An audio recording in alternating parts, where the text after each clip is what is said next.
आइए आज हम लोग एयरफोर्स और नेवी का जो सेट क्वेश्चन आते हैं उसके सेट प्रैक्टिस की तरफ बढ़ते हैं। तो पहला क्वेश्चन है, ये दो हर एग्जाम के लिए उपयोगी है। जैसे air force X group, Y group जो नॉन टेक्निकल होता है और एक्स ग्रुप जो टेक्निकल होता है, और नेवी AA आर्टिफिशियल अप्रेंटिस और SSR सीनियर सेकेंडरी रिक्रूटमेंट के लिए भी उपयोगी है। पहला क्वेश्चन है, neither you nor she dash ready.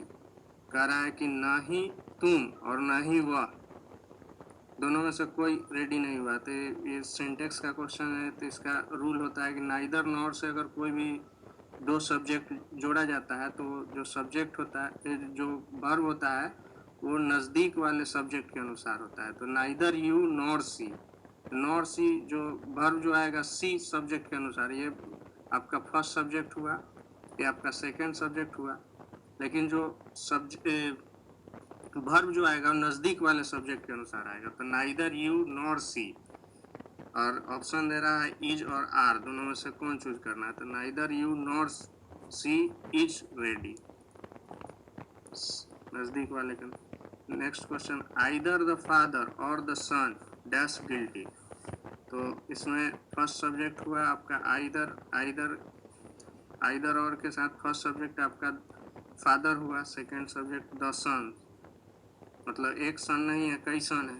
तो इसमें जो आपका आ जाएगा आंसर वो आर होगा, either the father or the सन। तो द सन आपका प्लूरल है, इसके अनुसार वर्ब आएगा आर, आर होगा आंसर। नेक्स्ट क्वेश्चन का, a horse and carriage dash has been waiting at the gate, मतलब dash been waiting for the gate. तो इसमें जो आपका होगा हैज होगा, क्योंकि हॉर्स एंड कैरेज ये आपका फ्रेज होता है। नेक्स्ट क्वेश्चन कहता है, it is I who dash done this. It is I, तो ये आपका हु के पहले जो सब्जेक्ट आता है उसके अनुसार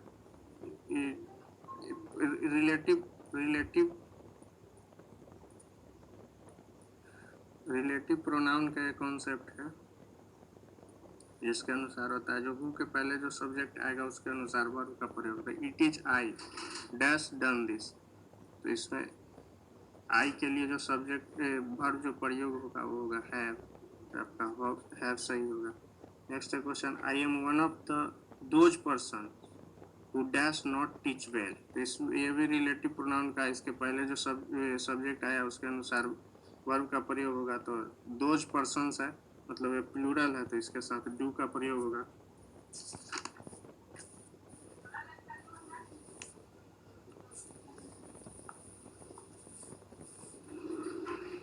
इसके साथ आपका डू का प्रयोग होगा।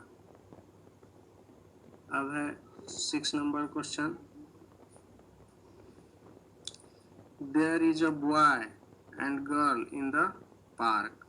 तो there is a boy and girl in the park होगा आपका सही, इस बार दो जगह। Lots of student dash to come, lots of student dash to come में आपका लॉट्स ऑफ स्टूडेंट हो जाएगा प्लूरल, तो इसके साथ प्लूरल वर्ब का प्रयोग होगा, यानी हैव का प्रयोग होगा, हैव सही होगा। 8 number, all the glitters dash not gold. All the glitters dash not gold, तो इसमें ऑल द ग्लिटर्स ये आपका एक फ्रेज होता है, ये जो सिंगुलर होता है, तो इसके लिए इज का प्रयोग होगा। नेक्स्ट क्वेश्चन का आता है, 5000 rupees dash a handsome amount. मतलब 5000 रुपीज तो एक कलेक्टिव अमाउंट है, तो आपका सिंगुलर को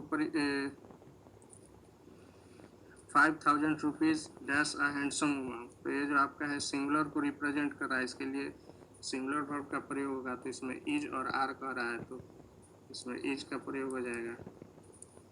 the cost of these books dash high, मतलब the cost of these book is dash high कर रहा है, तो ये भी दीज बुक्स मतलब इन बुकों में से जो ये बुक है कॉस्ट फिक्स दिए हुए हैं, तो इसलिए ये भी सिंगुलर होगा और इसके साथ भी इज का प्रयोग होगा।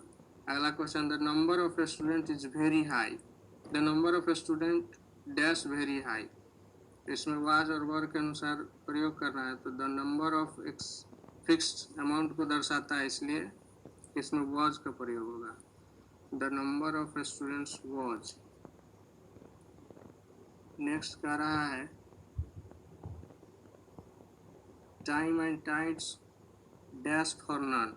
Time and tides dash for none. तो टाइम एंड टाइड्स जो होता है वो किसी नून ये नून में आता है, तो ये वेट्स होगा इसके साथ। टाइम एंड टाइड्स एक फ्रेज है जो सिंगुलर को रिप्रेजेंट करता है, तो इसके अनुसार वेट्स का प्रयोग होगा। नेक्स्ट कहता है Rohit dash not do this. Rohit dash not do this, इसके लिए आपका प्रयोग हो जाएगा need. Rohit need not do this. अगला है it is they who dash to blame. तो इट इज ये भी आप रिलेटिव प्रोनाउन का है concept. It is dash they who to blame. इसके साथ दे के अनुसार जो आपका वर्ब आएगा तो दे के साथ आर हेल्पिंग वर्ब का प्रयोग होता है। अगला कह रहा है the chief with all his followers has been arrested. The chief with all his followers has been arrested. आपका has been इसमें आ जाएगा। First subject with, along with, together with and not इसके अनुसार होता है, तो जो सब्जेक्ट जो वर्ब प्रयोग होता है वो फर्स्ट सब्जेक्ट के अनुसार होता है। अगला कर रहा है more than one girl dash been declared successfully. More than one girl dash been declared successfully, तो इसमें हैज होगा प्रयोग। अगला का the boy who is taking the exam dash my student। वह जो लड़का जो एग्जाम दिया है वह मेरा स्टूडेंट है। The boy who is taking the exam dash my student, तो इसमें भी रिलेटिव के अनुसार तो हु के पहले द बॉय है जो कि सिंगुलर है, तो इज का प्रयोग होगा। अगला है a red and white cow dash grazing in the field.